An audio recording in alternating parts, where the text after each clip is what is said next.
Cordia Augusto Foilter Road. Welcome to my story with me, Mary Honan, on Lear Media, supporting the Samaritans, Limerick and Tipperary and Deal Animal Rescue.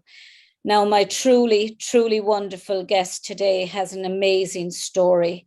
Bernd Wollschlaeger is the son of a senior Nazi who was personally awarded the Iron Cross by Adolf Hitler. What makes Bernd's story even more surprising and astonishing is that he's a Jewish convert who served in the Israeli military after a remarkable journey of discovery. Welcome, Bernd. Well, thank you very much, Mary. You already gave the introduction, so I can go straight to the questions, or yes. I mean, I don't. I'm kidding. I'm kidding.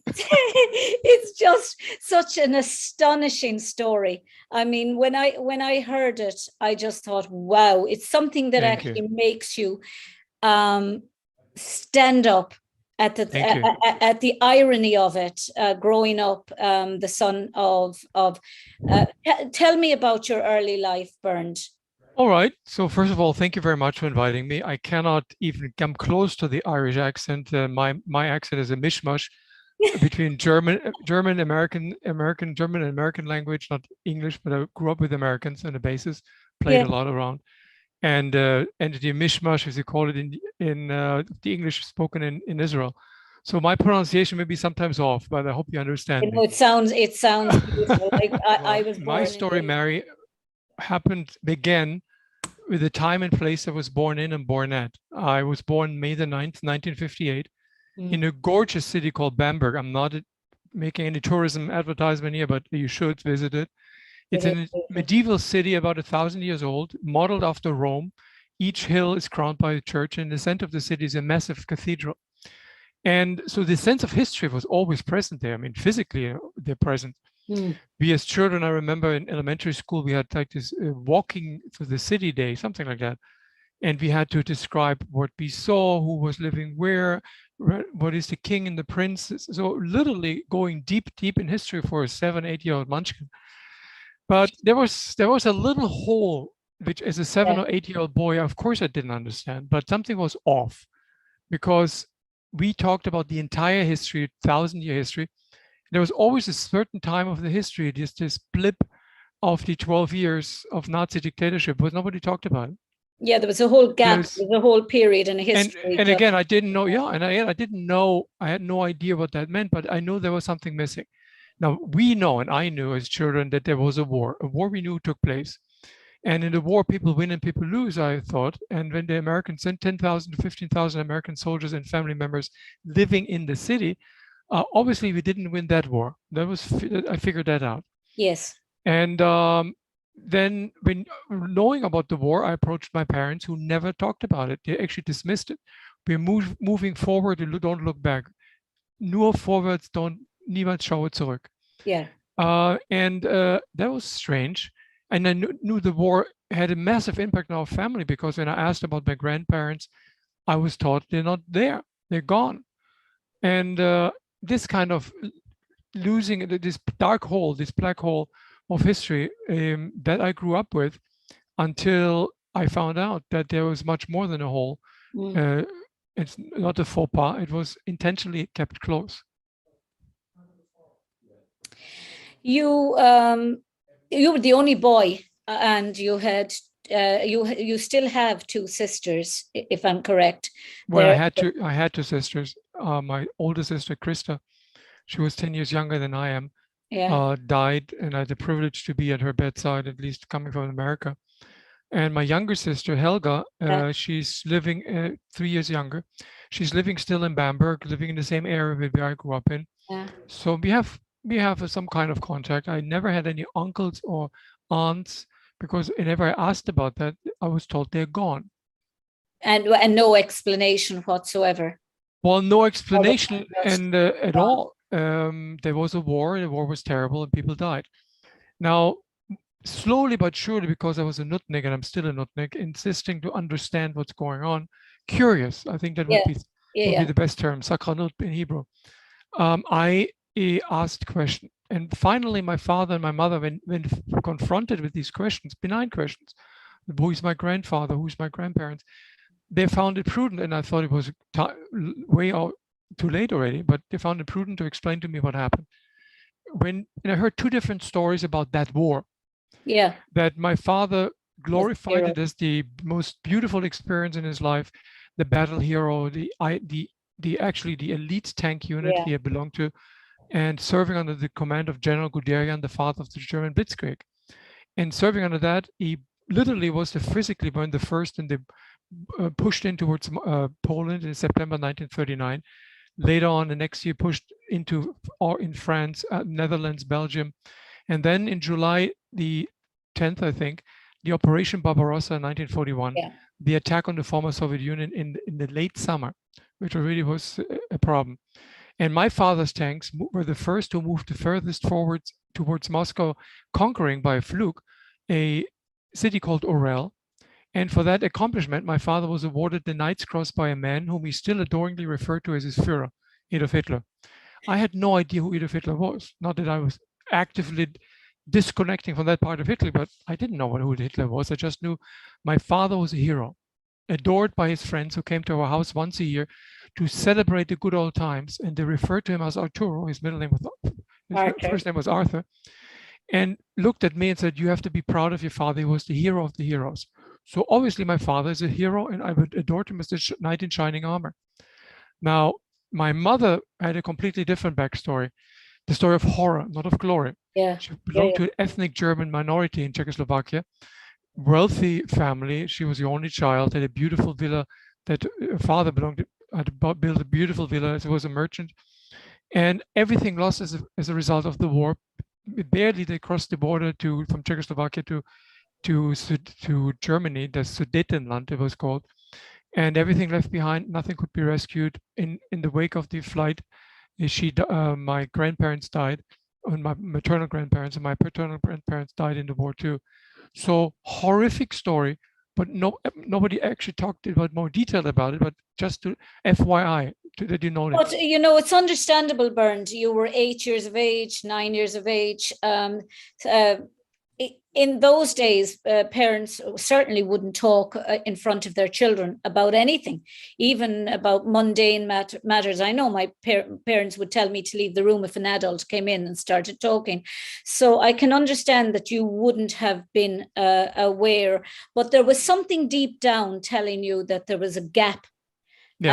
And teachers in your school started to tell you what was going on, and your father dismissed what they were telling and saying basically that they were communists and that what they were telling were lies. You're absolutely correct. My first of all, 1972, I was 14 years old. We started to talk slowly about the past, which was a following notion. Hitler came to power in January 1933, elected and appointed by a party that had barely than the majority in the Knesset, would say, in this parliament. Hitler destroyed Germany by imprisoning, turning a fragile Weimar Republic democracy into a dictatorship. People disappeared when they didn't agree with Hitler. Hitler triggered the Second World War, and in Germany lost 50 million people perished in the World War, among them millions of civilians called Jews. And then huff and puff on the 8th of May 1945, the German army finally resigned after Hitler, actually a week before, committed suicide. And huff and puff, like the Huns invading and then leaving our town, and everything is hunky-dory, we're moving forward. That was kind of the notion. And that was shattered by an event that took place in Munich, 1972. Yeah. Prior to that. That was a changing point for you, wasn't it, Bernd? Well, prior to that, that's correct. That's correct, Mary. But prior to that, there was an event that preceded this event in 1972. And that was the election of a prime minister, Willy Brandt, who was the first post-war German prime minister who did not belong to the Nazi party. He was a socialist. He had to escape Germany in 1933, returned to Germany in 1946, rebuilt the Social Democratic Party, and rose to power in 1969, defeating a chancellor whose name was Kurt Georg Kiesinger, who was not only a Nazi as a party member, he was actively involved in the action of the Ministry of Justice to rewrite the Nuremberg laws. So, and the tremendous impact that our Chancellor Willy Brandt had, because he traveled to in December 1990, in December 1970, he traveled to Poland, and in front of the Warsaw Ghetto Memorial in a cold December day, he sank on his knees, bowed his head, and asked for forgiveness. My father was livid. It was crazy. Yeah, because it brought everything back. And your father, from what I've been reading, your father had a drink problem. He drank quite heavily, and one would think that through drink he was able to try and block out. The more he drank, the more he was trying to block out in some subliminal way what he was responsible for. It could be, Mary. I mean, he was a drunkard, but the motivation to be a drunkard, to drown in alcohol, not to think about it, that was not him. He was a very intellectual man. He actually made me read the newspaper even until today, page by page with him, and give a report. So he was eager to impress upon me that he not only was the hero, but he was a dedicated father. Now, there were, in addition to that problem of drinking, but that will come later, that one thing was unique in our house in Bamberg.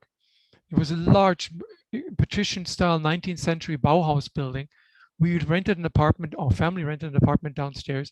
And upstairs, the landlady lived, and my mother told me never talk to the landlady. She's a noble woman. Speak only or answer only if spoken to.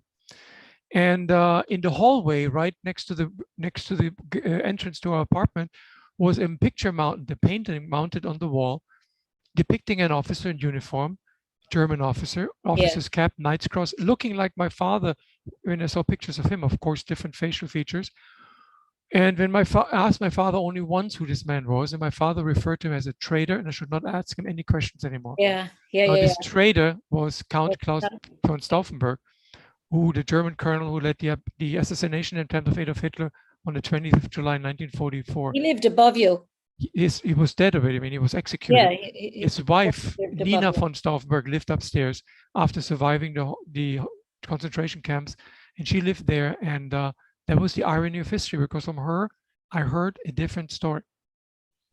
She, through every time you used to see her, and you played with her children, and you saw grandchildren.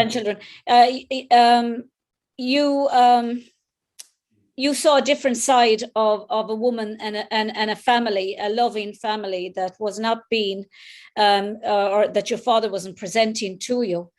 But, which is, I mean, it's important that people actually judge people for the way they are to them. And she was lovely to you, and you were able to say to yourself, what my father is saying doesn't make sense. None of this makes sense. These are lovely people, and they're kind. But I posted on Facebook that you were coming on, and I said to you before the interview, the astonishing amount of people have been sending me their emails for me to forward the interview. One man took issue with the fact when I said that your father was a member of Wehrmacht, the Nazi party. He said that he wasn't a Nazi, and because he was in the Wehrmacht, and there were lots of people in the Wehrmacht who were against Adolf Hitler, and I said I was going to put that question to you. According to Mail Online, your father was a Nazi, and I respectfully disagree with the letter writer, and would like to educate him or inform him what I found out about my father. Number one, my father, he came from a large Prussian family, born and raised in Mark Brandenburg, outside Berlin, the typical equivalent of the Prussian German. He had 10 brothers and sisters, all of them except 2 perished in the war. And he himself, because of financial reasons of the family, they were not rich, was sent to the boarding school of the National Socialist Party called the NAPOLA, National Political Academy of Nazi Germany. That was kind of the West Point of the Nazis. So if he didn't say that he was not a Nazi, he sucked in with the mother's milk and the Nazism and was there. It was a very cruel education. Yeah. So he was a lieutenant colonel. The highest rank was a major lieutenant colonel in the Wehrmacht, tank commander. But I found out through after good services of a with a very brave man who did in the years and years prior to the opening of the archives in the East, he opened other archives which are difficult to open, like in the East Germany. Yeah. And there were two cases of evidence against my father. Number one, a picture of him sitting next to Heinrich Himmler, Heinrich Himmler, 1940, head of the SS, yeah. in 1942 in the East. When German officers, when the Wehrmacht meet the head of the beast, the SS, it was not about tank tactics. This was about how the Wehrmacht can control areas of kill zones. Yeah. Second piece of evidence, which I found also after his death, there's a letter that my father signed as a commanding officer to transfer the Russian prisoners, a large amount of Russian prisoners, to a place called Auschwitz-Birkenau for final treatment and neutralization. You know what that means?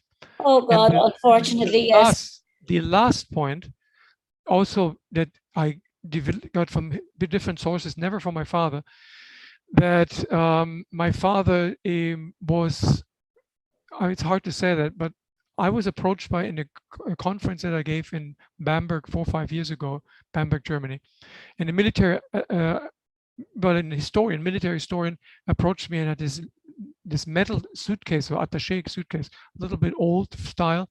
He opened it and said, "This is what you need to understand." There were torn pieces of Torah scroll, torn. And what they symbolize, I said, and I asked him, was when my father's tanks ripped into Russian or Polish villages, they first of all killed everybody, walking or not walking, Jews are not through, but they tore out the burning synagogues, the Torah scrolls, soaked them in water and used it as insulation material for the German tanks in the cold Russian winter.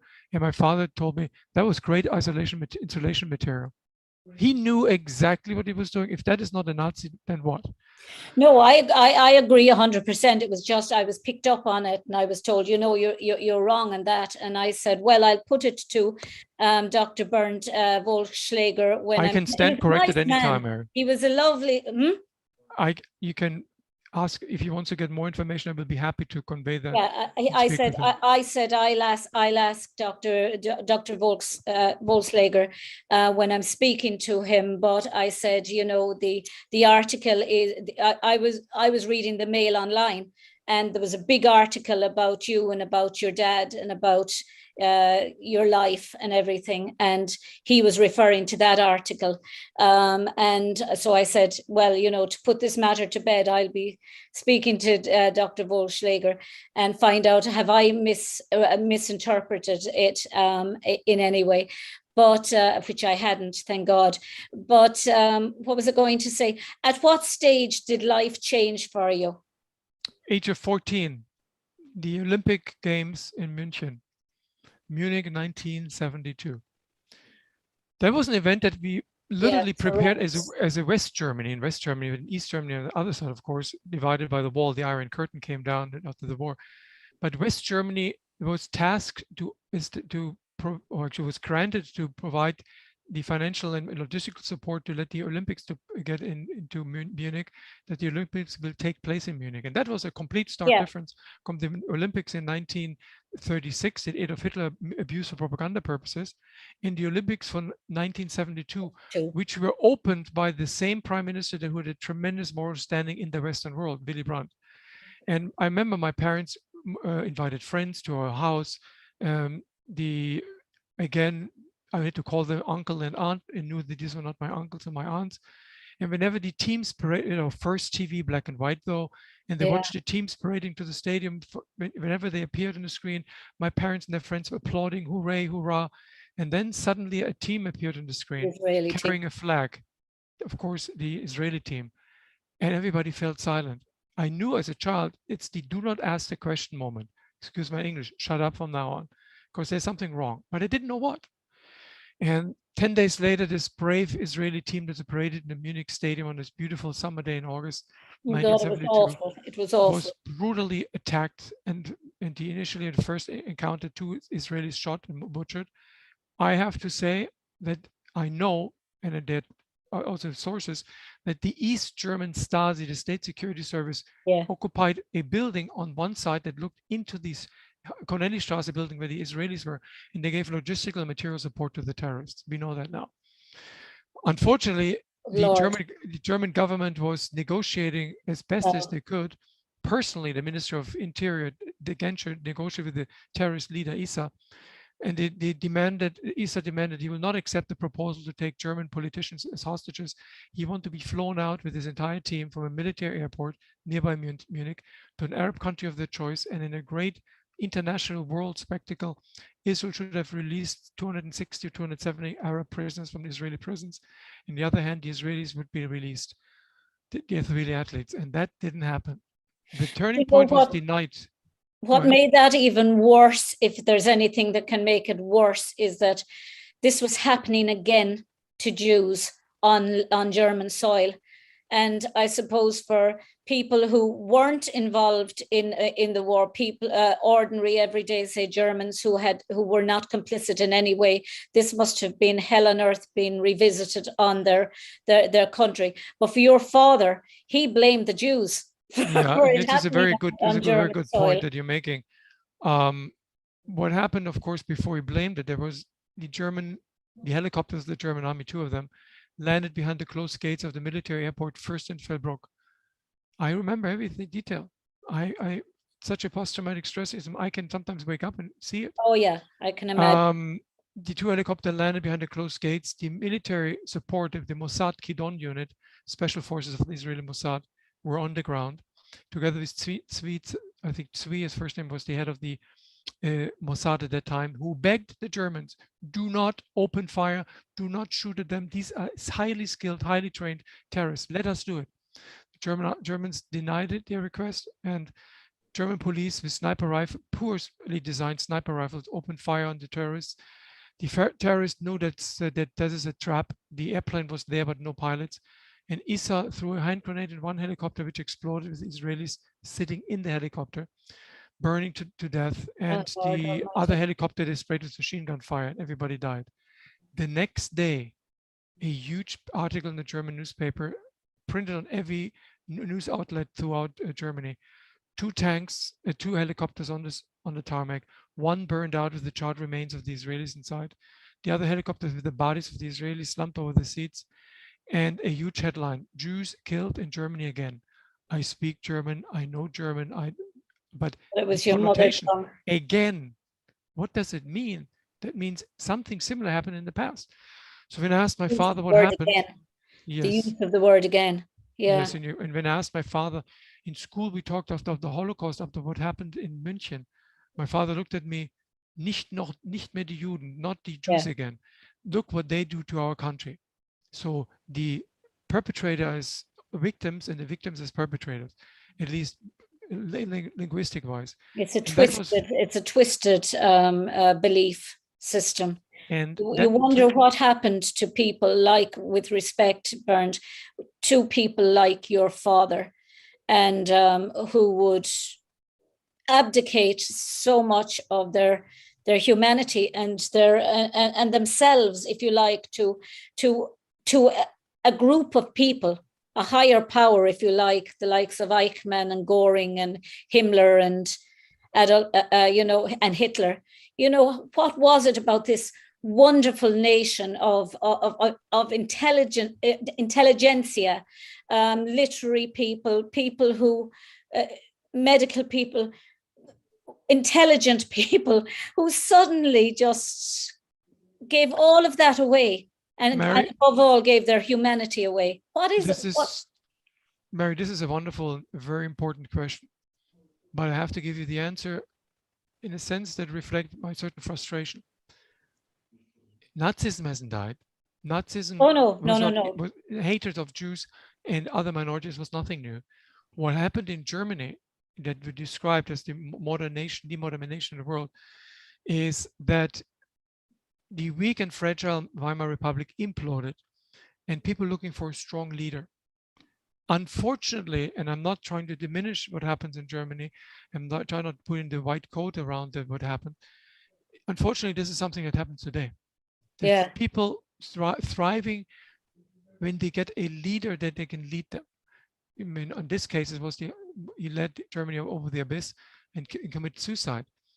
but the fact is, Nazism is alive and well, always was, always will, and now is pushing through in very ugly face, the multiple-headed monster, a hydra. And we're seeing it again right now. It's not typical, and again, it's not typically German, it's not typically Nazi, it's typically human behavior which need to be addressed. And we're living in a time where tribalism is ripe. Tribalism in the sense that everybody just wants to belong to his or her group, no outside criticism, nothing allowed. Sitting in an echo chamber where the news are being brought to them what they want to, not what they should to. And this is where General Hayden, the former head of the CIA and the National Security Council, unfortunately suffered a stroke a few years ago, clearly described the situation. We're living in a post-truth, pre-fascism era. I would moderate it a little bit. We're living in a way post-truth, pre-fascism, pre-authoritarian rule environment. Now, I'm not trying to drag you into this mud wrestling about politics. Yeah. But it has not changed the mechanism, and they have never changed at all. When it happens first with words, if words of hatred are less to prevail, and because nobody responds to them, they fall on the fertile ground, the mind of others, and sprout into deeds. If these deeds prevail, people do it over and over again, then characters will form. And if these characters dominate the social system, but you know, people talk about the Holocaust, and they talk about the gas chambers and the death camps and Action T4 and all of that. But what people don't realize is that the Holocaust didn't start in a vacuum. It didn't start with the death camps. It didn't start with medical experiments or with one person being pitted against another. It started with silence. It started with people watching as their neighbors vanished into thin air and not asking the question, where are they? When are they coming back? Why has their house been taken over? Why are there new family inside in their home? What's happening? Nothing was asked. And, and it's happening today because people don't watch out for each other and don't speak up. And I think the worst crime of the lot is, two, reticence and silence. And I'm with the Abraham Global Peace Initiative, and I'm the chair of Ireland and the UK. And we're trying to fight using the Holocaust. It's a Canadian organization set up by Avi Ben Lolo. He's an Israeli Jew living in America. But we're trying to use the Holocaust as a way of looking at all hate and how we can avoid this ever happening again to any other nationality, whether it's Jew or Christian or whatever. What we can learn from the Holocaust that will teach us to stand up and not be a bystander in situations. Mary, here comes the point.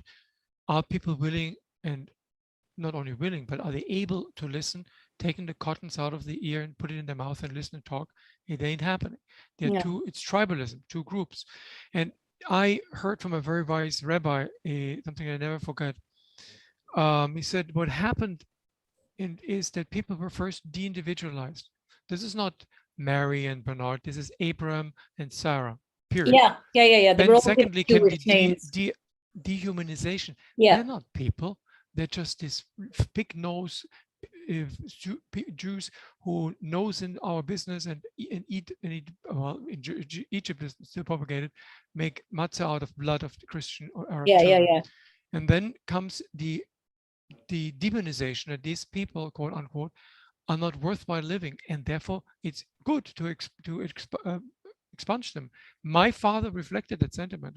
I remember when I came after multiple conversations which went nowhere, to the point where my father literally tacheles said it. I don't understand, Bernd, why your generation is so weak. I don't understand the world that they're so weak. We as Germans did the world a huge favor to take care of this dirt, lichluch. And that can happen anywhere. And I'm not trying to be too hot politics. When you call a person an Arab or a Jew, you're using language as de-individualized. You're taking the humanity away from them. But there's a book by Helga Schneider. She was 4 when she was abandoned by her mother, Trudy Schneider, who went to work with Mengele. And she enlisted with Mengele, and she left Helga looking after her 2-year-old brother until their grandmother could come and take them. 32 years later, it took for the 2 women to meet in a nursing home. And she said to her, why could you kill babies, Mama? They were just like me and Peter. She said, they were nothing like you and Peter. My children, as if she wasn't in the room, my children were Aryan, my children were perfect. The world had to rid itself of that repugnant race. And those babies would have grown into repugnant Jews. And that was her. And she actually, to the bitter end, she remained stoic and proud to be a follower of Mein Führer.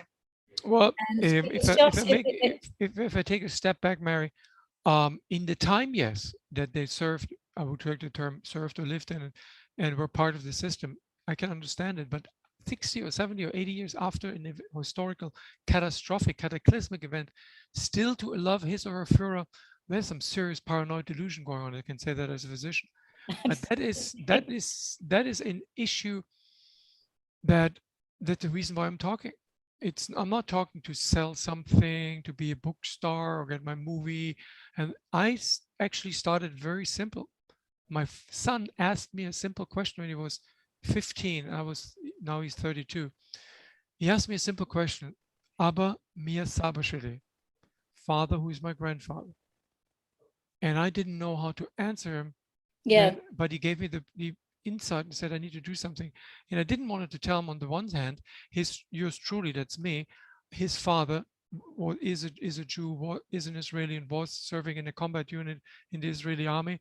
And on the other hand, my father, his grandfather, was a highly decorated World War II German tank commander and was a Nazi. I couldn't reconcile it, and I couldn't talk to my parents about it. So during the time that I'm speaking and began speaking in 2007, I wanted to involve them. And we developed a far closer relationship than ever before. I was divorced. I didn't grow up with my children in this sense, but my ex-wife, let me see them as often as they could. And I think I used this precious time to listen to them what they want. And I told them the story because it's part of their life. When you were post, if you like, the atrocity at the Olympics in 1972, you started to ask questions, and one of your teachers told you what was going on. And as I say, your dad said they were communists and the Holocaust didn't happen. Then you turned to a Jesuit priest, and he introduced you to Jewish or an Israeli Arab and Jewish community to try and who were all working together. Was that became, I presume, that became the seed that was sown within you for your conversion at that point?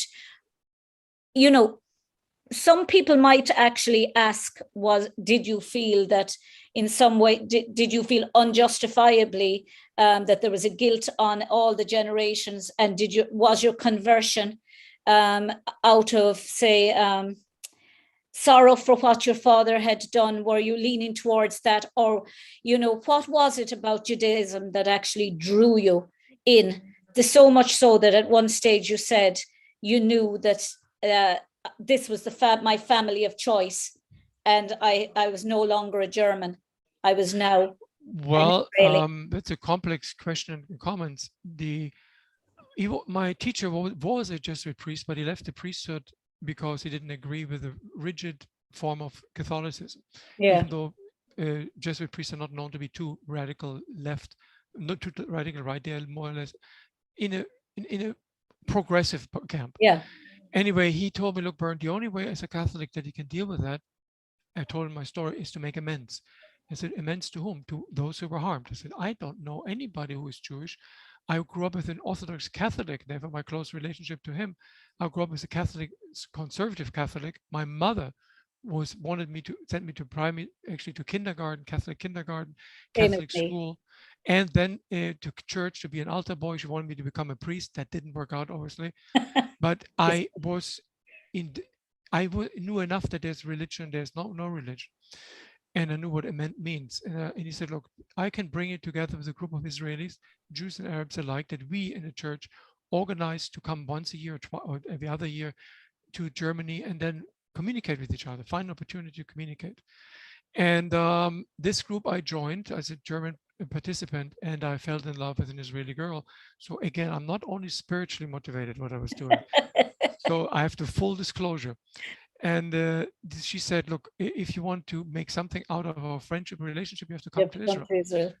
So I said, I will do it, but as a big Schwitzer, I should have known that you need money and more than passport.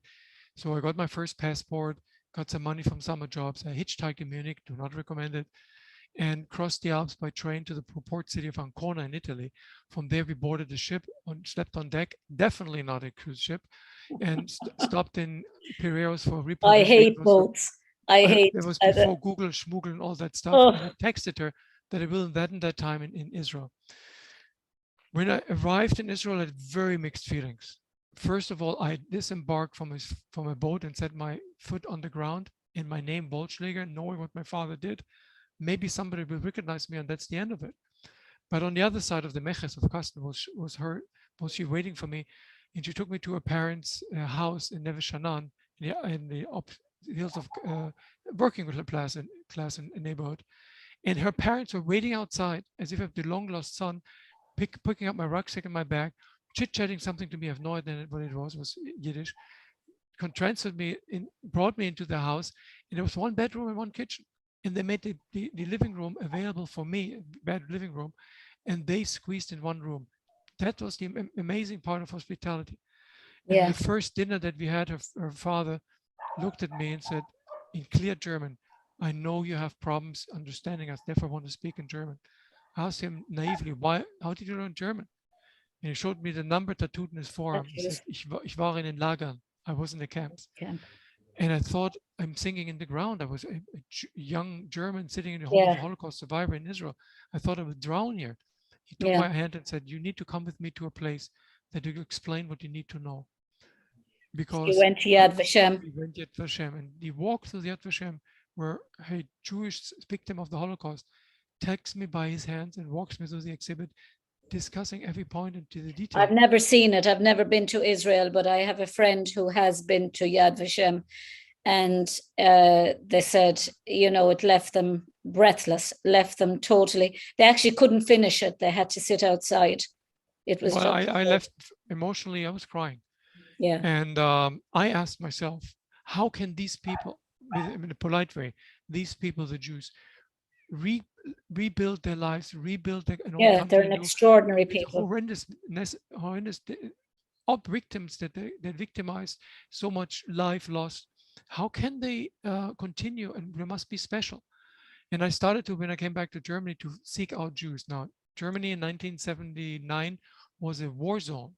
Yeah. There were about a mile of radical left-wing German terror groups. I remember them. I remember because in 1982, I was in Bavaria dancing. I was a professional dancer, and there was signs all over with Baader Meinhof photographs. And they were going after Jews too, by the way. In Tebbe, as I shown, one of the terrorists, Böse is his name, bad man, hijacked the plane to Uganda and separated the Jews from the non-Jews. Mm. So I asked myself, if there's a special, I want to find out about them. And with my luck, I approached the Jewish community in Bamberg. They had a Stiebelech, 30 people. And the entrance of the synagogue was in the part of the backyard, and the door was just written on it, Israelitische Kultusgemeinde, Israelite cultural community. And when I knocked at the door, an old man opened the door, looking at me, was willst du? And I must have rambled something, because he allowed me to get into the hallway. He said, come on. He probably thought I'm another student, has to write a project. And I remember we going to this dark corridor, lit by a red light in the corner, and the walls covered with black granite plates, and each granite plate engraved dozens of names. And I asked him, what does it mean? He said, you don't know? These were the names of those who didn't return from Theresienstadt. And the light is the Ner Tamid, the eternal light. And he took me under his wing, so to say, after a tough test. He said, look, you want me to teach you because you read everything? Be Yeah. aware that nothing is free. You be my Shabbos goy, and in return, I will teach you. And sorry for interrupting you. A Shabbos Koi right. is some. It's a Sorry, non-Jew a Shabbos Koi is a non-Jew who'll help around serves the community help on Shabbos, but doing Orthodox things. Jews cannot Yeah. do light and work. And so the close, it was literally, I came there every Friday, and he told me, look, when you go there, be aware the little Stiebelach is our only home away from home. And so they will not, the alte Kackers, he said, they will, that's what he said, they will not like you too much to be sitting there and watching them. Yeah. So when I finished all my deeds that I had to do, coffee, bread, and finish the soup and the gefilte fish, which, by the way, I will never eat again after I learned how to do it. Doesn't sound great. I came every Friday, every Saturday, week by week, month to month, year by year. And the closer I came to this community of choice, the more I distanced myself from my community of origin. And I decided to live in a different world versus my family. That came to a blow up, a final total blow up in when my father demanded Christmas time. I was supposed to be together with my family in Christmas. Orthodox Christians, Orthodox Catholics go to Dome, go to the night mass, coming back, having symbolic dinner with lentil soup and carb, and be waiting for the children for my father's permission with the bell to And open the door. he always wore his exactly. He was next to the beautiful Christmas tree with beautiful candles. He stood with his dark suit with a cross around his neck, the Knight's Cross. When I came back the next day, hell broke loose, and I said, "Look, I don't give a damn how you feel about me, but I will not sit at the same table together with you, this blood-stained piece of metal, and then expect me to celebrate with you the birth of Christ. This is the perfect. This is hypocrisy." And my father looked at me and said, "Raus, get out." There was a little problem. I didn't have much kesef or money, and the community never supported me because I never asked. And Itzhak must have noticed that something. Itzhak Rosenberg, the chair of the community, my quasi-father, he must have noticed that something is wrong, because suddenly a member, we must have told somebody, suddenly a member of the community who never talked to me in 5 years, in the 5 years that I was there, his name was Aaron. He looked at me. "Du bist der Goy." That's correct. "Dein Name is Bernd." That's correct. "Hör mal zu, listen, deine Jacke schmutzig, deine Schuhe sind schmutzig." It was, of course, dirty jacket, dirty shoes I didn't wear. Here, 100 marks, kaufte neue Sachen, buy new stuff. So I was insulted and I was given money. I walked to Itzhak's office and said, "Itzhak, Aaron gave me 100 mark." And Itzhak looked at me. "He gave you 100 mark? He is stingy. He asked you 200 maybe, that last." Yeah, that's what I actually read that, and I thought it was so funny. You must have asked him for, he gave you 100, you must have asked him for 2. Well, unfortunately, Itzhak knew more about him than I knew about Aaron. He said, "Look, Aaron is somebody, we can only place him in Auschwitz in 1944, 1945, because nobody came out of his family. Red Cross confirmed he's the only survivor." And Aaron and me became friends in a short period of time, for the 6 months that he lived. And he told me the most horrific stories about the Holocaust that I just still gives me I have to cry. He was a member of a Sonderkommando. Yeah, the Sonderkommando were, you know, he was guiding Jews into the chamber, giving him a card, said, "Pick up your clothing, or you can only pick up when you have this identification card." And of course, they did the ultimate horrendous crime to let the Jews go into their brother and sister go in the gas chamber. And he told me what happened then with the Cyclone B was not fast. It took 20 to 30 minutes. And when he opened the gates to the hell, they, with gas mask on, the Sonderkommando, they pulled out the bodies, burned them, crushed the bones, and threw them in the killing fields of Auschwitz. And for that, they began 90-day relief, women, wine, alcohol, food. And then the next group, he survived. And when he died, I was asked to say Kaddish at his graveside.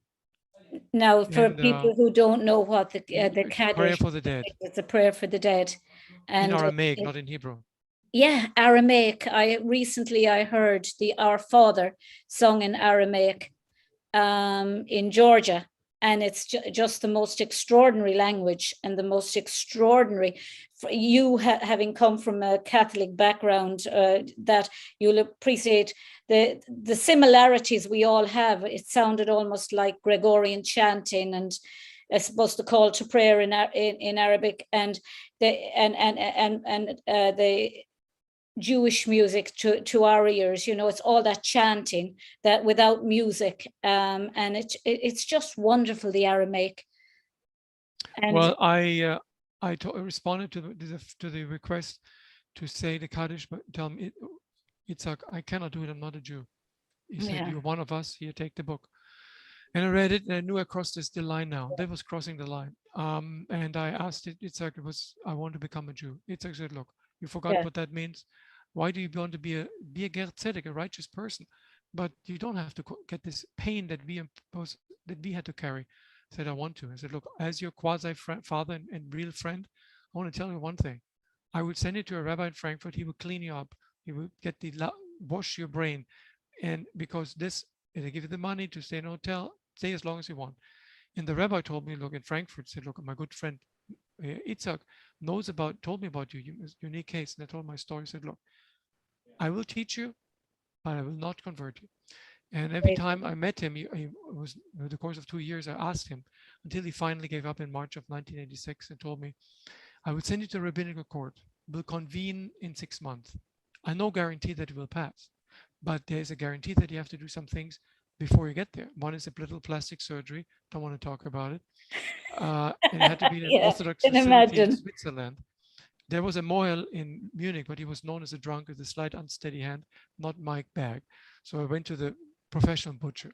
He was a wonderful man. And then 6 months later, I think 4 or 5 months later, I had to present myself to the Hasidic community in Metz and were performing in a kosher mikveh immersion. When I came back to Germany, and I went to halachic conversion in 1986 in December. And I remember when the chief rabbi was the only holdout and looked at me. They were sitting on the podium, dark suits, dark robes, dark hat.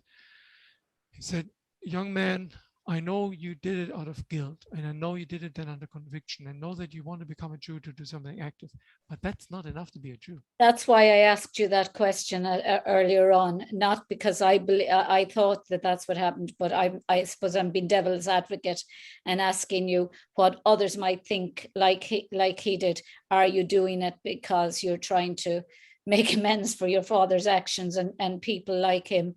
But of course, it's obvious just to listen to all the YouTube videos I've listened about you. I think you might think I'm stalking you now at this stage, but what is YouTube? I'm just kidding. YouTube. But looking at all of them, it's clear that you were completely taken with this, and this was to be your direction in life. Well, he asked me when he read the conversion certificate in Hebrew and then in German. He asked me, "Do you know your name?" I said, "Yes." "But your Hebrew name, did you choose it?" "Ben Abraham is the name you have to take, but the first name." I said, "I don't know. What is your first name?" I said, "Bernd." "Do you know what it means?" "The bear slayer." "So we dove. It's free. Take it." And he broke the ice and said, "What do you want to do now?" I said, "I want to go to Israel." I said, "Why?" "I'm a young physician. I've just graduated from medical school. I cannot give anything symbolically, but I have to learn more. On the other hand, I have nothing to give to Israel but my life." And what I did, I applied for the visa according to the Chokat Shvut, the conversion law in Israel. I was granted within 30 days. I got a ticket by the Jewish agency and the Israeli embassy in Bonn to fly from Frankfurt to Tel Aviv, a one-way flight. That was on January the 7th, 1987. And Itzhak asked me the day before, "Did you say goodbye to your parents?" I said, "I don't want to." I'd like to have been a fly on the wall of your parents' house. You have to, because you chose our religion demands, your religion demands the respect for father and mother, even though you don't want to. And I tried to say goodbye to my parents. My father was yelling and screaming. My mother was crying. And I left for Israel, joined the kibbutz. Actually, I came in the evening in Israel, arrived in the old airport of Ben Gurion. And there was the Olam HaOlim, just a big hall. And in the end, it was about 10, 11 o'clock at night. There was a Pakita Burkhardt sitting behind glass, looking at my papers. I was the only one who said, "Dati or Chiloni, religious or secular?" I said, "What does it mean?" "Well, do you have money to go to a kibbutz or to the yeshiva or to the ulpan, or do you or have to send you to kibbutz?" I had no idea what that meant. And he said, well, kibbutz, because I don't have money. So I went 6 months in the kibbutz, learned Hebrew during the day, worked my hours off in order to learn Hebrew. It was then referred to the Ichirov hospital, which is now a huge replacement there in Tel Aviv. I did my stage, my returning internship. And then a month later, after I finished, I was drafted into the Israeli army because I wanted to. And I remember during basic training and following basic training, it was October 1987 or 88. We were in the first year of the Intifada, the Arab uprising, which was in Ramallah. And Beit El, where I was stationed, was exactly in between Ramallah and the settlement. And nobody liked us, including the settlers. And our commanding officers, we were all in full battle gear. He looked at me and looked at the others, said, look, Chevre, this is your Rofeg Dodi, the doctor of the unit. His name is Wollschlaeger. Well, you have to change his name. And if you have any problem, call him Dr. W or Rofe, but he's the one. And I was standing there, I was a lieutenant. You must have been very nervous in case anybody would find out in the IDF that you were the son of a tank commandant. Well, you hit a nail right on the head. I was petrified. Yeah. And I said, what happens if they find out that I'm a Nazi in drag, so to say? I cannot talk about it. I cannot talk about it. So what I did, this fatal mistake, I threw my life into this virtual closet, slammed the door, turned the key in the lock, and tried to throw the key away, which unfortunately was a mistake. And my son Tal, who was only the age of 15, found out about me through his father, what really happened, by asking Dad, who is my grandfather, and I had to answer. And I got, in my luck, 3 or 4 weeks later, he had a family history day in school. All my children were outgrown there, but they were all in very religious institution of learning, tefillin in the morning, keeping kashrut, kosher, and so on. And my son was called and he said, my grandfather was a famous Nazi. I was not there. I was told by teachers. And the rabbi immediately called me in, and the principal of the school, and said, look, Dr. Wollschlaeger, your son Tal told us a verdrehte Geschichte that dein Vater, your father, was a Nazi. What's wrong with him? I said, look, it's not my son. It's my life. And I briefly described my life, and they looked at me. Did you ever want to talk about it? I said, no. The rabbi, very burly big man, said, come with me. I said, here you talk to the children, and I want to hear it. And what happened, he probably predicted that the weight was lifted off my shoulders. That's the best thing that ever happened to you, is because it was a weight on top of you, an unnecessary weight, because they accepted you. Well, I finally came to the truth, the conviction that I have to go back, my family of origin. And almost 15 years after I left, I go back with my son, went back to my son, and my parents were long gone. And visited my parents' gravesite, which is ironically, if you ever come to Bamberg, right next to the Jewish. The central cemetery where Jews and non-Jews were buried together, separated by a wall, because there was such a close relationship. And my parents' gravesite is exactly one row parallel to the wall that separated the Jewish from the Christian cemetery. On the other side, I buried Yitzhak. Yitzhak was buried soon after, but Aaron. And on this side, my parents were resting. And I told my son, look, what we have to learn, that the darkness we can only escape, this absolute darkness we can only escape by stepping out and looking back and saying, we learned what happened. We want to move forward with the conviction that it never should happen again. And I did what I did.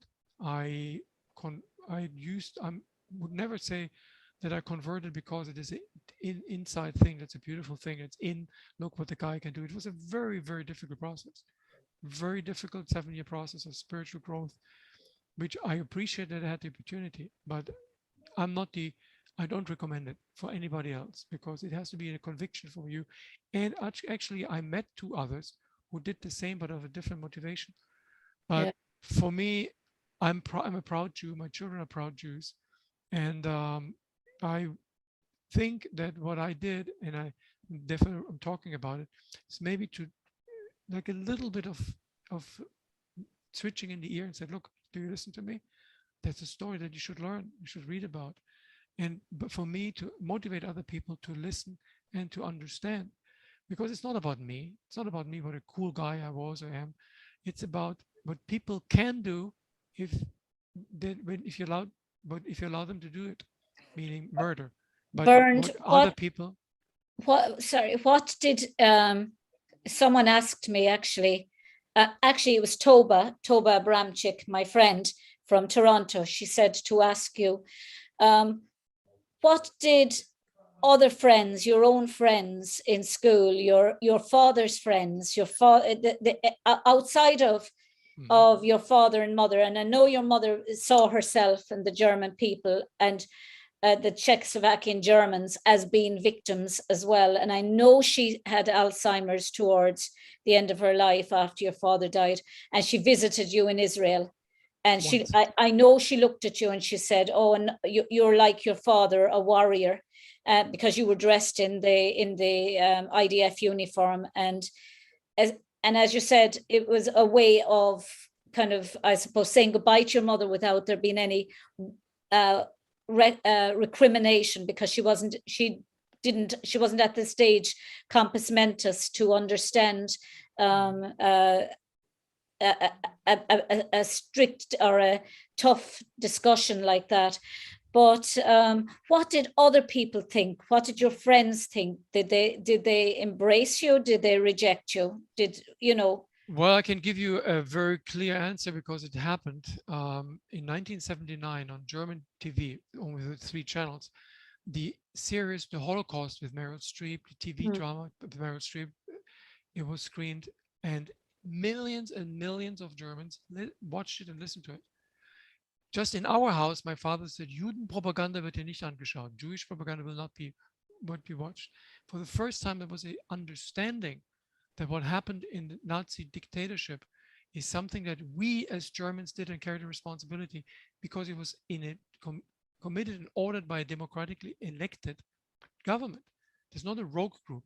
No. That's what made it so unique. So when we discussed specifically during the Holocaust series, we discussed it heavily among us. I mean, students our same age, and there were several different reactions. On the one hand, somebody said, "Oh, that's too much. It cannot be true. I mean, that's just impossible. How can he murder 6 million people?" Totally flabbergasted, shamed that it actually affected the Germans. For me, for example, when the first time I went abroad, we hitchhiked, a friend of mine, from Germany to the border to France and then to the Côte d'Azur. And when we were asked where we're from, we said from Sweden, because he didn't want to say we come from Germany. So shame. And then others, they said, "Look, I know horrible things can happen, but what can I do to undo it? I cannot undo it. So it's horrible, but you never forget it." So there were different reaction, very different reaction, rarely anti-Semitic reaction, because we all knew what happened. And rarely anti-Semitic. Of course, if you're looking for anti-Semitic remarks, there are plenty, even and then now and in the future. But there was no anti-Semitic notion on the side of my parents, the uncles and aunts.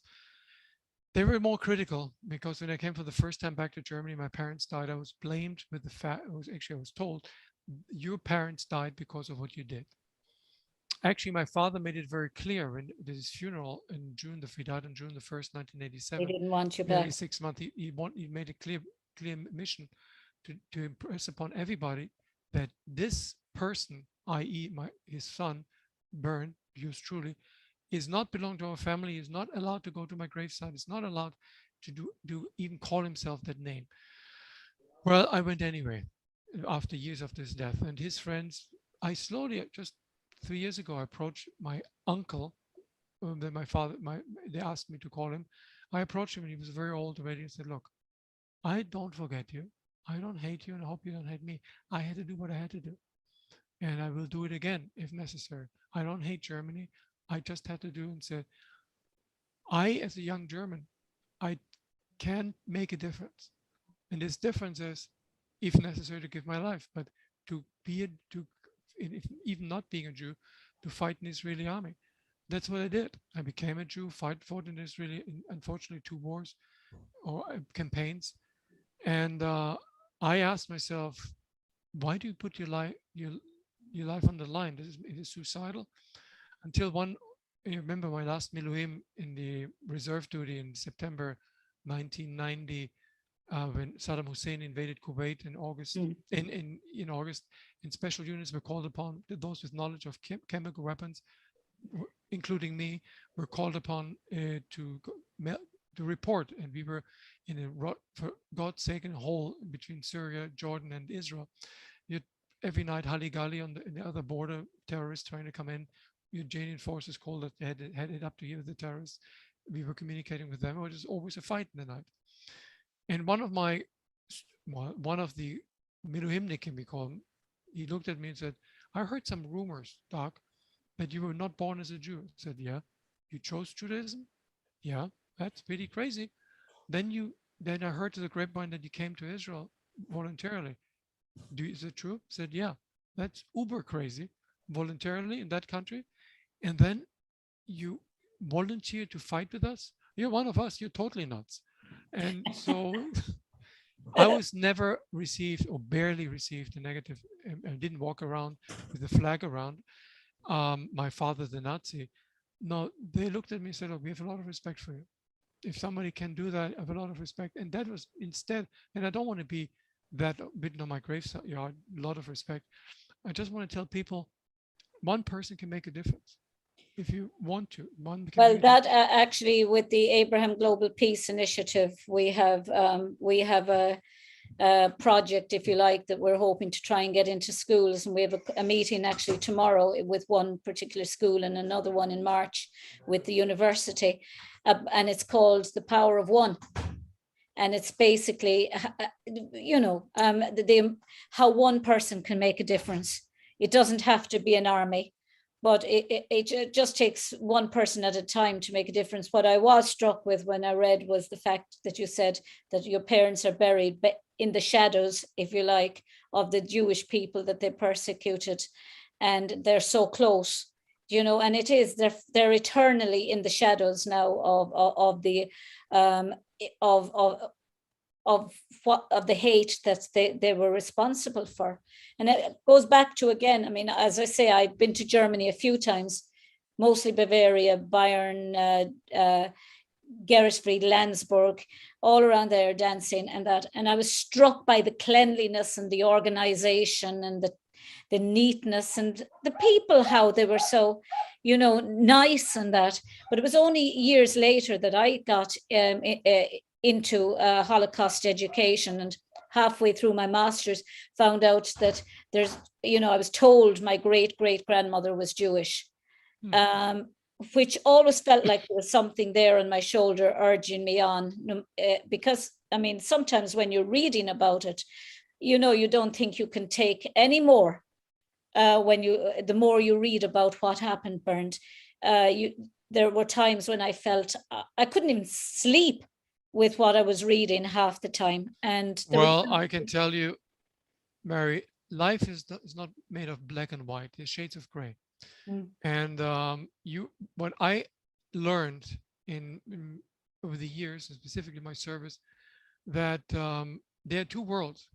There's one world of the civilization, and there's one world of primitive mass murder that is too hard to understand. I'm not blaming Arabs. I'm not talking anti-Arabic, but when you see how Christians and Coptic Christians are persecuted in Egypt and have to flee coming here, that is, or Christians, less attendance in Bethlehem, in the birthplace of Jesus, there are less and less Christians there either.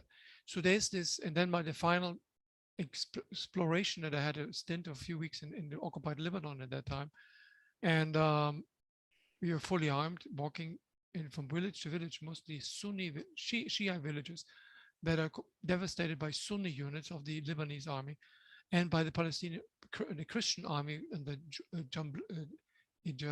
Jamila, Phalange, they were called. What they did is not killing people. They were butchering them, cutting off heads, putting it on a stick in front of the house, raping women, raping little children. And I asked myself, it's not about that all is bad here and all is good there, but war is never a solution to our problems. No, war is never it's not. be the tool for that. Dialogue we is as the only human, thing that yeah, works. we as human beings, let's say beings, not as Germans, but beings, are capable of the most beautiful expression of art and science. In one hand, on the Is other it? hand, we have Yeah. the darkest, bloodiest form of violence, and I experienced that. And what I learned is we have on a daily basis make every effort that when we hear a word of hatred to speak up against it. Tiny example, I don't want to burden your time. I had a student in my office, rotating with my office as a physician assistant. She was about 98 pounds, a little beautiful looking Pakistani girl with the traditional dress and a hijab on her head, a short hijab, the head dressing. Yeah, the And she hijab. said, I hijab, and we sent it to room number one. There's a family that needs some care. Can you do? I asked her, can you do the vitals and ask her history? She came out 2 minutes, 2 minutes later and was crying. I said, what happened? I said, you should know fully, I'm a Jew, I'm an Israeli, and that I appreciate what she's doing in my office. She was very comfortable to talk to me. He said, they called me a dirty Muslim. I said, they did what?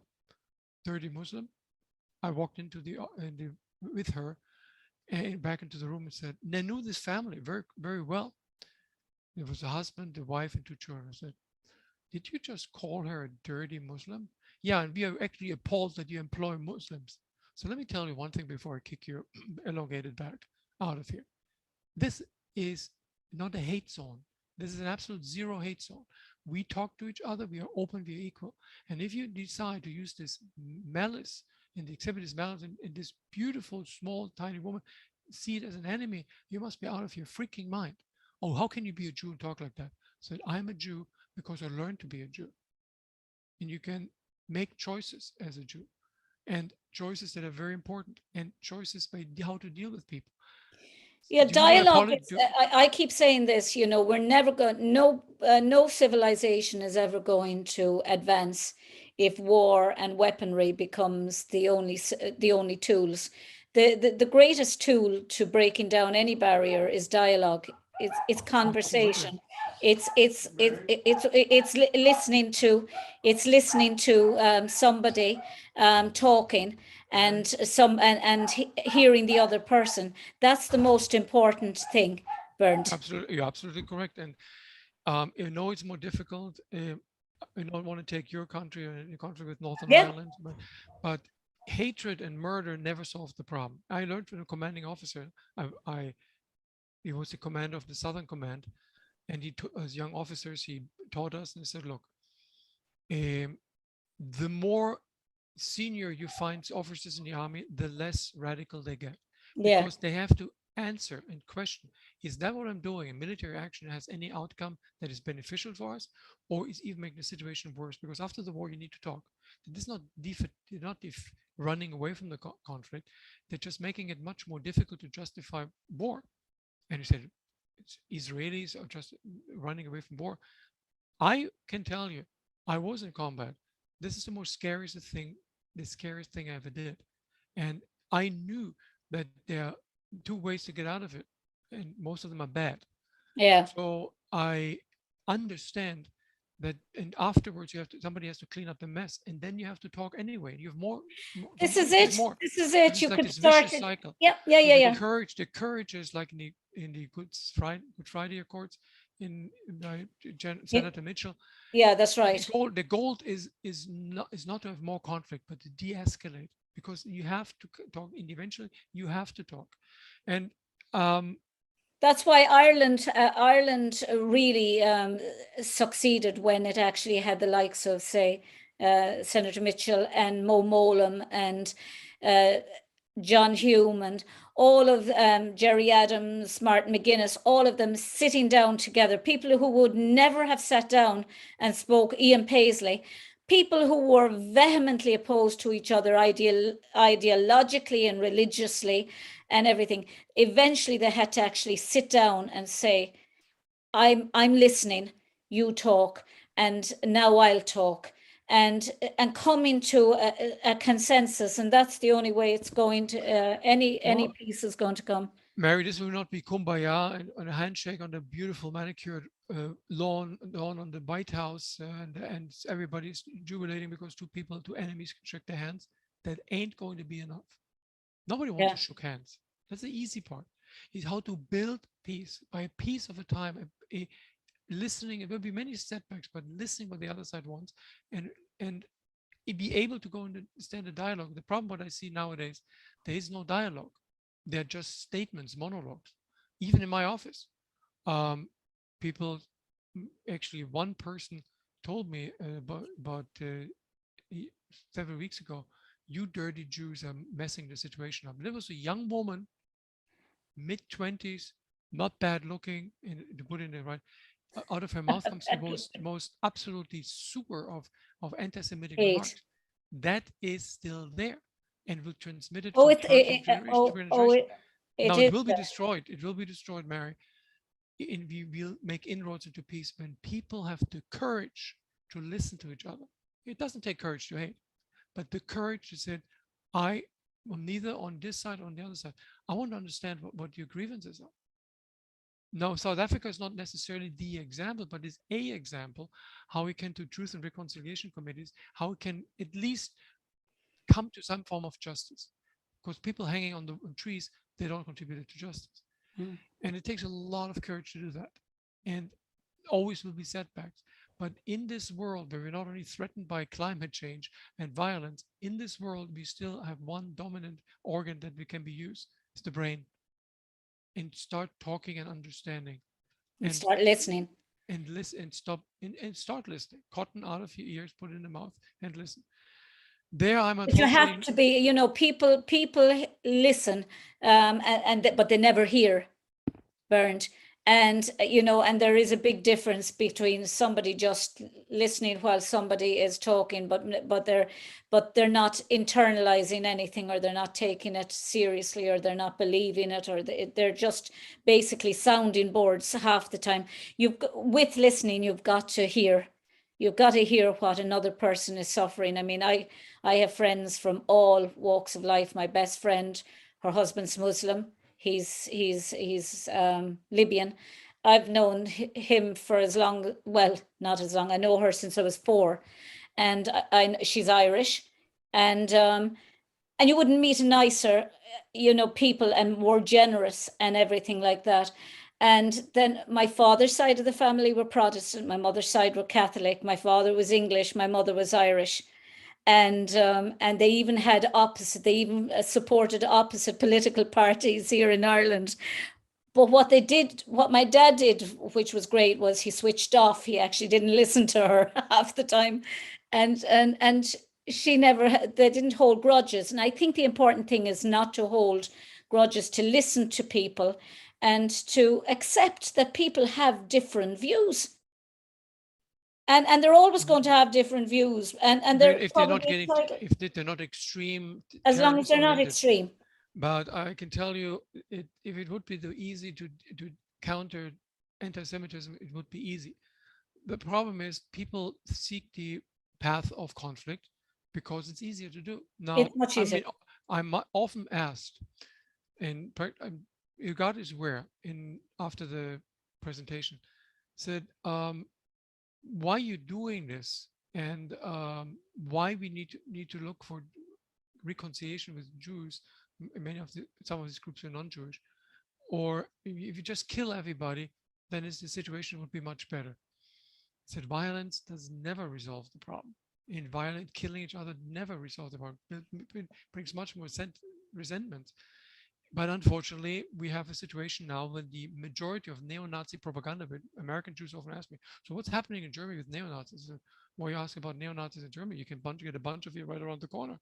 When here, specifically in South Florida, the center of the logistic of the neo-Nazi movements is here in the United States. Yeah. In the United States. It's frightening to think that this is something that comes from the deep bottom, either negating the fact that there was Nazi parties or either in the United States, or trying to forget. Coming back to Auschwitz and the horrific trials that were undertaken, and people were abused medically by Dr. Mengele, for example. Yeah. this is something that unfortunately happened in the United States prior to the Second World War. It's called eugenics.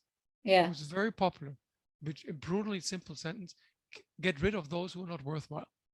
So Action. that was done in the United States and also in other places of the world.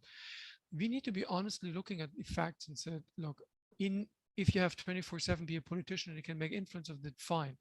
But if you're working poor or work every day to make a living, where do you take the time to make an impact on on anti-hate movement?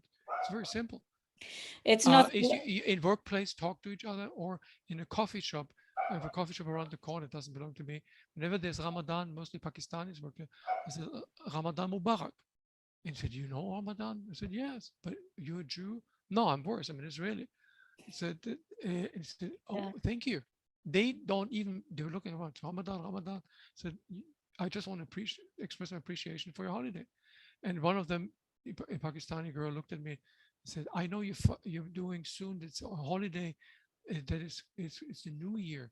What do they do with the New Year's? It's like with other interests, open up the mind. Yeah. Simple Exactly. words of kindness, simple words Yeah. of kindness. I'm Yeah. not naive, absolutely not. But in my opinion, against all odds, is possible. People can change, and people have the courage. There was one outstanding woman that I met in Bamberg in 1984. I was doing final works on a presentation about the fate of Jews in Bamberg. And I came across a German peasant woman living in a small village outside Bamberg. And I was told this is her and a mother and a grandmother were a generation of maids working for a Jewish family.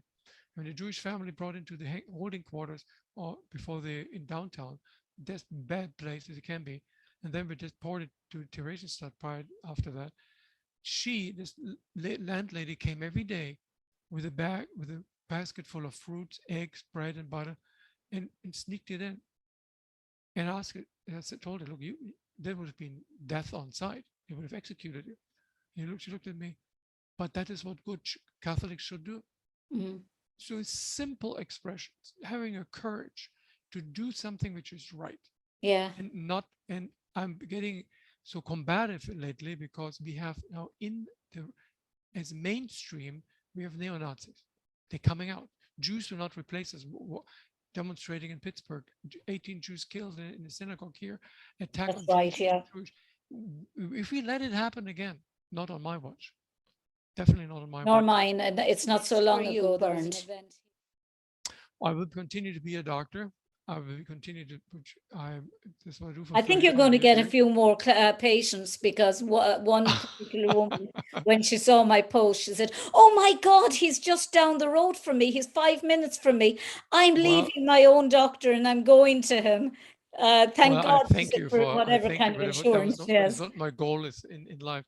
No, I know, but When I spoke with the rabbi, the former chief rabbi of Israel, and spoke with him about it, Rabbi Lau, in a shiur on an evening in Tel Aviv, and in front of others, he said, "You're from Germany? Mm-hmm. You know I was in the Holocaust?" I said, "Yes." How can a German become a Jew? I gave him a brief rundown and said, it takes not only an act of courage, but it takes the ability to listen. And what I learned as a sort of Holocaust survivor, when I'm being asked as an Orthodox rabbi, where was God in Auschwitz? He responded, and he told me the same thing. God was there, crying what his children were doing. Because God not necessarily gives you the blueprint and said, do it and you're good. just gives you God gives you choices. The principles that you can abide to gives you choices to go either one direction or the other. Free will. Free will. And I'm afraid, he said, that people don't want to listen anymore and blame for whoever the third party or God. Even with God is here, there's nothing you can do. It's just a massacre. He brought it to bear that you have to make an effort as a Jew in a Jewish law to understand what God's or higher power, whatever you call will, wants to have to be done. We have the Talmud discussions, the Torah discussions, the reinterpretation, and so on. But most importantly, that you are mature enough to make your decision, and because this decision will form and shape your entire life, there is no God who makes you this for you. And I think that's hopeful if people look at the tradition more in a traditional way and allow themselves not to recreate what is good for them, but what is good for the community. Because I am very, very concerned that people that have only two things in mind, vengeance, reactionary responses, violence, because they like to be anarchistic. That this is the danger. We have more weapons in the United States than people living in the United States. We have people that it seems 17-year-old runs on the street with a military rifle, shooting people, and the police is not doing anything. White against black. We have the very, very aggressive languages that are being used. Anti-Semitism is out of the bag too. The absolutely inability to be empathizing with another person, threatening each other. And I said, look, here's my office. We talk in my office. We don't threaten anybody. If you're in the business of threatening something, get the heck out of it. And but that's not everybody can say. And it's, for me, this will be a litmus test. What's going to happen with American democracy? We had already one attack on January the 6th, 2021, when an active attempt to overthrow a legitimate government was undertaken. It was a coup d'etat. This was not a peaceful gathering of people. This was a coup d'etat, an attack on the pillars of democracy, and people died. And this happens, and people don't do anything. Thanks to God, we still have laws and on the book. But if this is happening over and over again, people will eventually say, look, I want to be with the strong guys, not with these talkers in the parliament. I want to be like them. Yeah. That's the danger. Yeah. And people like you and me and many others will be in the minority. Therefore, you have to have the strength and the courage to say, whenever there's an outlet to declare your affirmation, it's not about being Judophilic or pro-Jews and pro-Israel. It's about to understand that the only way to maintain a humanity is to stand up for the right thing. And I don't stand up for people who won't call for murder. I don't call for people to stand up and chopping heads off, and nobody talks about it. We need to finally come to a conclusion: we either die together or we live together. We live together, but not both. Not both at the no, same you time. can't. You can't. Bernd, it was. I've been calling you Bernd now, and I probably should have been calling you Dr. Wollschlaeger. I practiced your name so many times, so I didn't make a mistake. But I think Wollschlaeger. And I listened to you saying it, and I said, "Yeah, that's the way. I'm correct." The last thing I wanted was to get your name incorrectly. See, it's interesting that despite the fact your father didn't want you to use the name, you did still hold on to it. I was asked this question many times, and the answer is, Germans are not Nazis. German means not that is the Nazis. That's the language of murder. My father was a Nazi. But I choose, in opposition and despite, I choose to keep my name alive for the children that are born Jewish. And I have three wonderful children. They're Jewish, and their name is Wollschlaeger. That is tell me, we don't hide anymore. We just want to demonstrate that people can change and make an honest effort to help. And I'm in that respect, we have to continue doing it. It doesn't have to be with weapons. It doesn't have to be with violence and war. It ain't going to happen after the after the second Intifada, after the peace deal on the White House lawn signed by Yitzhak Rabin and Shimon Peres and Yasser Arafat, turned into a hell a few years later because one side didn't get what the other side wanted. There's no compromise, and it exploded into a bloodbath of thousands. 2,300 Israelis killed, bombs in the cities of Tel Aviv, Haifa, and Yerushalayim. This is not peace. Peace must come from the bottom up, from the individuals to be able to. Yeah, peace must come from within. Peace must. Otherwise, you will be doomed. You'll be doomed. And we have too much violence already to deal with. And we have to ask our question: do we want to continue living that? Because that's not human. No. That's not something that we should, that makes us sick, that makes us not what we can do. Our potential will not be raised. I don't know what will happen, but I'm getting, unfortunately, a little more antsy when I hear about anti-Semitism, and I see people that, like in my car is an Israeli flag and in the windshield. One guy came, whose Jew car is that I just banged? I said, a Jew car? Yeah, that was probably mine. Well, when you come out, I will tell you what, and, just a water bubble. I said, look, don't do it. We can peacefully settle that. But first of all, I'm not a Jew car.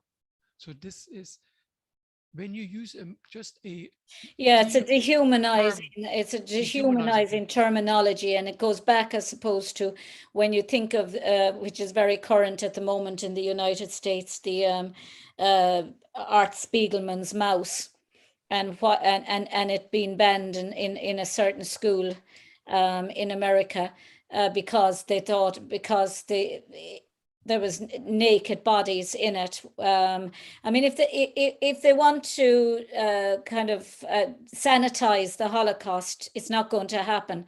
Art Spiegelman wrote that book, and he dehumanized the characters to represent the way the Nazis would have seen them, as vermin with the Jews, Poles as pigs, French as frogs. And that's why he did that cartoon. And it's he did it that way, that any age group could be brought into the Holocaust to get some idea of what was going on, and then ask their parents or ask their teachers to explain. And but it was all about, the characters were all used in a dehumanizing way to represent how his father would have been seen. And for them to actually ban that is just is it's Well, just, Mary, there was to me, it's the book anti-Semitic. burnings in the Nazi dictatorship in the street. Books of Kästner and other German authors were burned on the street. Well, you're not in book burning yet because we make it very easy. We just take these books and just under lock and key, and on a special request you can rent it. This is crazy. This is Yeah. a reattachment, afraid to be criticized. I'm neither on either side. I mean, I don't talk about politics and right and left and party, whatever. But if you're unable to allow others to read something, that means you're so insecure about who you are, so insecure about what your ideology is about. Yeah. And I learned that, for example, in East Germany, I was a since I have to come out with it. I was trade union representatives and build trade unions and work with trade unions in Germany, in Israel, and in the United States. We had the privilege to contribute to the creation of the largest physicians union in the United States. I'm a lefty, always was. I'm But middle. I'm middle. but my point is, if regardless where you come from, you can make a difference. And the difference is what is good for us in what is good for our benefit, and not to exclude others. And that is extremely important, that we work together and sit together, because otherwise it will not work out. I used to think I was left, Well, I can tell you one thing. really left, When but we I created, find the older I'm getting, I'm right down the center. I can see positives and negatives in I'm both mentioning that, sides. Mary, because I remember very vividly when we were creating the largest doctors union in the United States. We had to change laws. We had to, in our state, we had to remove trainees as students, but as fully employed and employed members of the team, because they get a salary. And we were able to talk to people from different colors, from the left, from the right, from the middle, Yeah. and they said, can you help us to change law? We were creating a complete new system that in the end worked very well. Nowadays, you cannot even discuss this. No, Nowadays, when this I is come what out I'm and say, scared about, is all this banning of people and stopping people from um, uh, speaking. You know, you don't have to like what somebody says, but for goodness sake, you do have to listen, because when they listen to you, they might just change their mind about, they might be it might swayed. affect you in the wrong way. Well, I can tell you, Mary, the the challenge is that we need to not go to either side, but we need to start in the dialogue and talk to people, because you don't make peace with your friends. You make peace with the No, enemy. no, no, no, no. There's nothing And worse than people preaching to the choir, as they say. You need to be in dialogue with people who don't agree with you as well, and you need to say, "Well, I don't agree with you, and this is why I don't agree with you." I was, for Uh, example, in East Berlin in several times in then communist West Germany, East Germany. And I remember my last trip in summer of 1986, beautiful summer day in Alexanderplatz. It's was the showcase of the communist regime, a huge I saw TV Alexander tower, Platz. and there was a rotating restaurant. I mean, state of the art.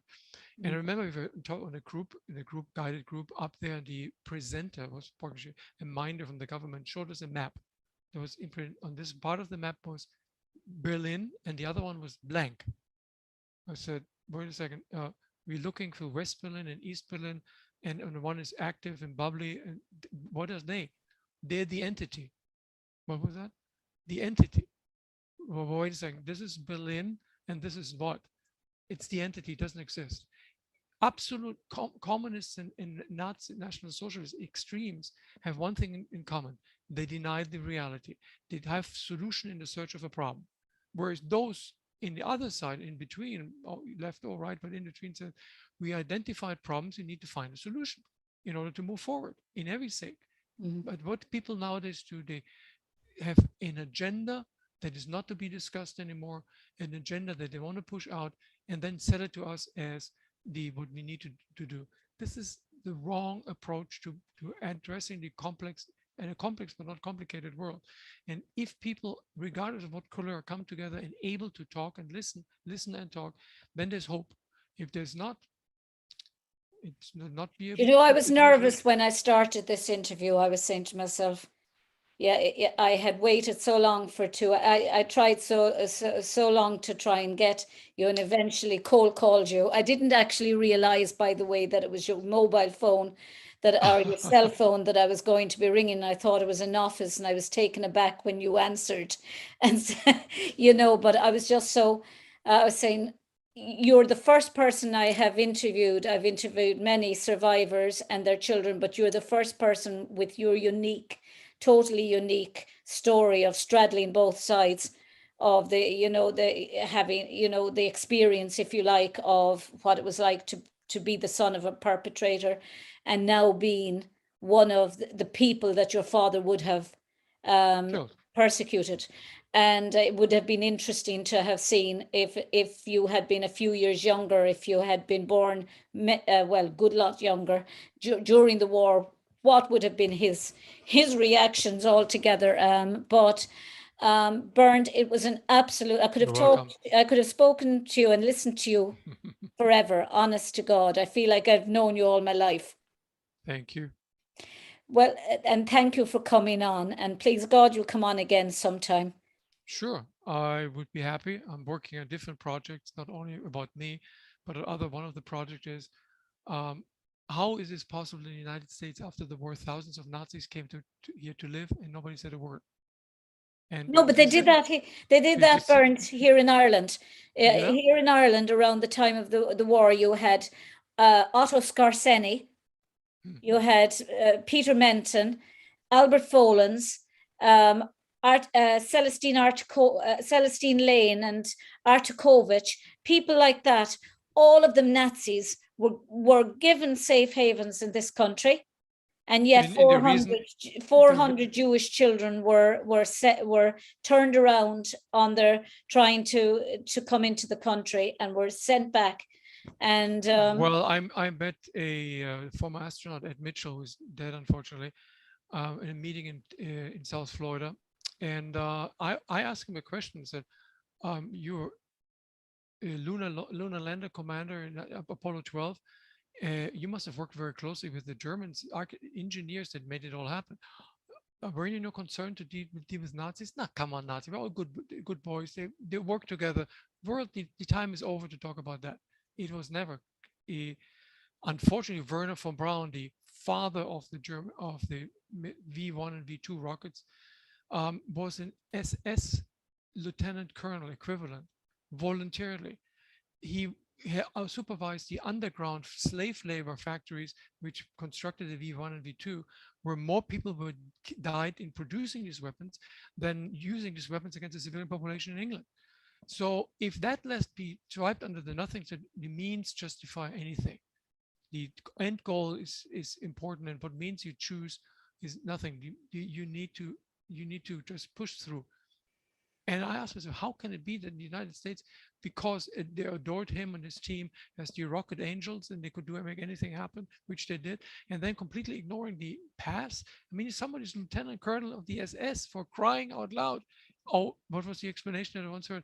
Well, he just automatically was enrolled in kind of like a credit card deduction, automatic minimum payment. He didn't even know what was going on. Yes, he knew. He was supervising the slave worker camps They underground. all knew. They all I knew. mean, so if you stop denying reality, then there's a chance. But if you deny reality and you're entitled to your opinion, but not to your own To your facts truth. and Yeah. your truth. And That's another phrase that really gets to me lately is my truth. There is only the truth and lies, that's correct. and there's no such thing as my truth and your truth and someone else's truth. That's my opinion or my view or the view I want to actually portray or impress on somebody. But there's not this new phrase that's gone into the lexicon of this is my truth. You know, irritates me so much. Makes communication almost impossible. Totally impossible. But thank you again, Bernd, and Shindera Lesh an Clár. That's the end of the show for today. Until the next time, Lacúnah Day. But Wallam tu galertia Cona, Sonus, Agus Gra. I wish you peace, happiness, and love. Agus Gedei Shivslán. Shalom. Shalom, Laila Tov.